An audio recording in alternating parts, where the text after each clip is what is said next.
ജൂതമത ആഘോഷമായ ഹനുക്കയുടെ ആദ്യ ദിനത്തിൽ സിഡ്നിയിലെ ബോണ്ടി ബീച്ചിൽ നടന്ന കൂട്ടവെടിവെപ്പ് ജൂത സമൂഹത്തെ ലക്ഷ്യമിട്ടുള്ള ഭീകരാക്രമണമാണെന്ന് ഓസ്ട്രേലിയൻ അധികൃതർ സ്ഥിരീകരിച്ചു. സംഭവത്തിൽ കുട്ടികളും ഒരു പോലീസ് ഉദ്യോഗസ്ഥനും ഉൾപ്പെടെ 12 പേർ കൊല്ലപ്പെടുകയും 29 പേർക്ക് പരിക്ക് പറ്റുകയും ചെയ്തു. ചാനുക്ക ബൈ ദ സീ എന്ന പേരിൽ ബോണ്ടി ബീച്ച് പാർക്കിലെ കുട്ടികളുടെ കളിസ്ഥലത്തിന് സമീപം നടന്ന കുടുംബ സംഗമം ലക്ഷ്യമിട്ടാണ് ആക്രമണം നടന്നതെന്ന് new south Wales premier Chris mince സ്ഥിരീകരിച്ചു. 2 തോക്കുധാരികളാണ് ആക്രമണം നടത്തിയത്. അക്രമികളിൽ ഒരാൾ നവീദ് അക്രം ആണെന്ന് പോലീസ് തിരിച്ചറിഞ്ഞു. സിഡ്നിയിലെ ബോണി ഗിറിലുള്ള ഇയാളുടെ വീട്ടിൽ പോലീസ് റെയ്ഡ് നടത്തുകയാണ്. ഇയാൾ നേരത്തെ ഭീകര പട്ടികയിൽ ഉണ്ടായിരുന്നയാളും അധികൃതർക്ക് പരിചിതനുമായിരുന്നു. ഒരു തോക്കുധാരിയെ പോലീസ് സംഭവ സ്ഥലത്ത് വെച്ച് തന്നെ കൊന്നു. നവീദ് അക്രത്തെ വെടിയേറ്റ നിലയിൽ അറസ്റ്റ് ചെയ്യുകയും കസ്റ്റഡിയിൽ ചികിത്സ നൽകുകയും ചെയ്യുകയാണ്.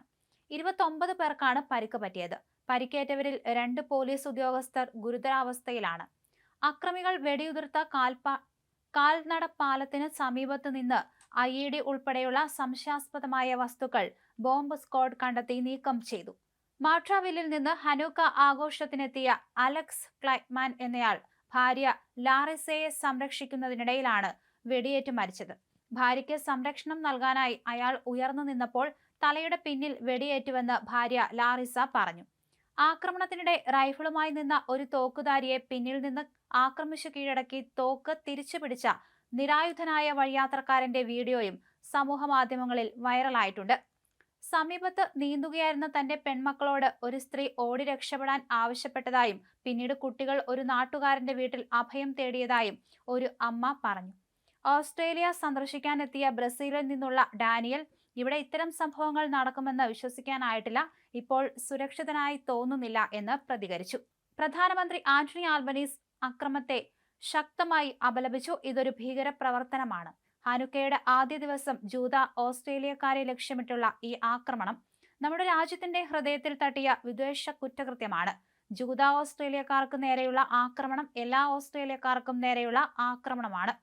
ഇസ്രായേൽ വിദേശകാര്യമന്ത്രി ദിദിയോൺ സർ ഓസ്ട്രേലിയൻ സർക്കാരിനെതിരെ വിമർശനമുന്നയിച്ചു. ജൂത വിദ്വേഷത്തെക്കുറിച്ച് നിരവധി തവണ മുന്നറിയിപ്പ് നൽകിയിട്ടും സർക്കാർ വേണ്ടത്ര നടപടിയെടുത്തില്ലെന്ന് അദ്ദേഹം ആരോപിച്ചു. ASIO മേധാവി മൈക്ക് ബർഗസ് നിലവിലെ ദേശീയ ഭീകരവാദ ഭീഷണി സാധ്യത പ്രാബബിളായി തുടരുന്നുണ്ടെന്നും കൂടുതൽ തുടർ ആക്രമണങ്ങൾക്ക് സാധ്യതയില്ലെന്നും അറിയിച്ചു.